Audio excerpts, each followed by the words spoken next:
Bonjour à tous les amis, on se retrouve pour le quintet du vendredi soir, direction l'hippodrome de Paris-Vincennes pour le prix Léo en Réunion 1 course 3, départ 20h15. Après une longue séquence de galopeurs, on respire enfin avec les trotteurs. On revient sur la journée de mardi, donc je rappelle à ceux qui ne le savent pas que dans chaque vidéo, je mets un message dans le forum tout en haut en épinglé en vous souhaitant la bienvenue et en vous proposant de laisser vos pronostics pour que ça reste toujours le même système du côté de la chaîne du partage simplement.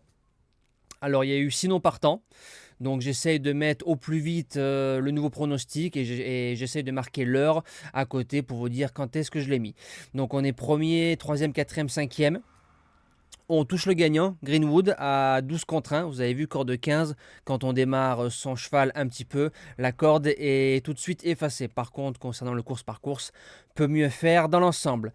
Alors, présentation du quintet du vendredi. Donc, on est sur un parcours de tenue, 20h15 départ, je le répète, 15 partants. Course, pour moi, quand même lisible au papier. Ils sont que 4 en tête et 11 au 25 mètres. Et quand on arrive très souvent dans ce genre de cas à 90%, les 25 mètres sont grandement avantagés et les chevaux de tête qui avaient visé, ils sont moins avantagés.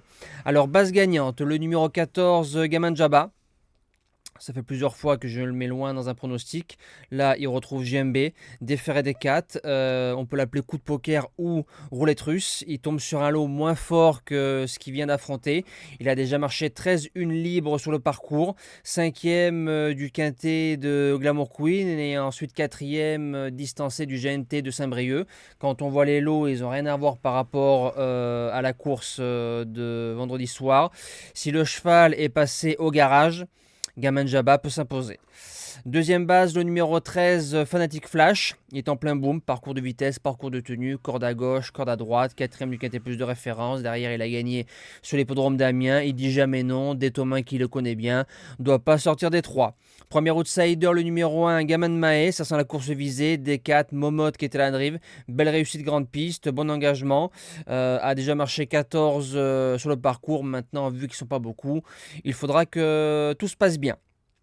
Deuxième outsider, le numéro 7, Fosterwood. Il a marché 13-1 sur le parcours chrono d'été.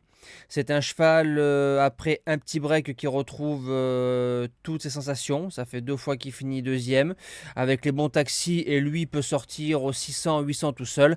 À sa place dans les 5. Pour les chances, on commence avec le numéro 4, Guim Duplessis. C'est un pisteur, D4 à fin. Ça sent la course visée à 2000% parce que c'est le plus riche du premier échelon. Mais comme c'est un suceur de roue, il faudra que tout se passe bien. Et la Maestria d'Éric Raffin. En sixième position, le numéro 10, Gallique du Rocher, donc qui a très souvent une belle cote et je pense qu'elle peut venir de lui, a marché 12,9 sur le parcours chrono d'hiver. Donc c'est le meilleur chrono, si je ne dis pas de bêtises, au départ de cette course-là. Bon serviteur, il est dans une belle forme, entre guillemets. Son entraîneur va bien, pour être 4-5 à 25 ou 30 contre 1. C'est possible. Septième position, le numéro 2, Guépard de Tillard. Alors lui aussi, il est dans une belle période de forme. Il a gagné la course au Croisé-la-Roche, la course où on retrouvait Gaman Mahé. Le tandem Dylan Dulong et Sylvain Roger marche bien en 8 chevaux, sans problème. Et je termine avec le numéro 8, Mon Cours d'Azif. Il sera drivé par Alexandre Abrivard. C'est un cheval qui avait fait bonne figure dans un quintet plus au 25 mètres, quatrième à 50 contre 1. Je me dis pareil, 4e, 5e, avec la science tactique d'Alex, c'est possible. Et en cas de non partant, cette fois-ci pas totalement l'impasse comme à Vichy. Pour Filio de Loup, le numéro 12, j'avais dit qu'à Vichy, ça sentait le favori fragile, douteux, frileux, comme vous voulez.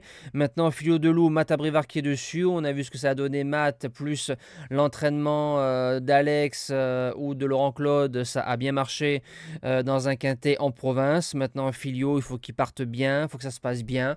Et comme il a eu une course pratiquement sur mesure à Vichy, que 6e, voilà. Mais dans une longue, je pense qu'il peut se mettre sans problème.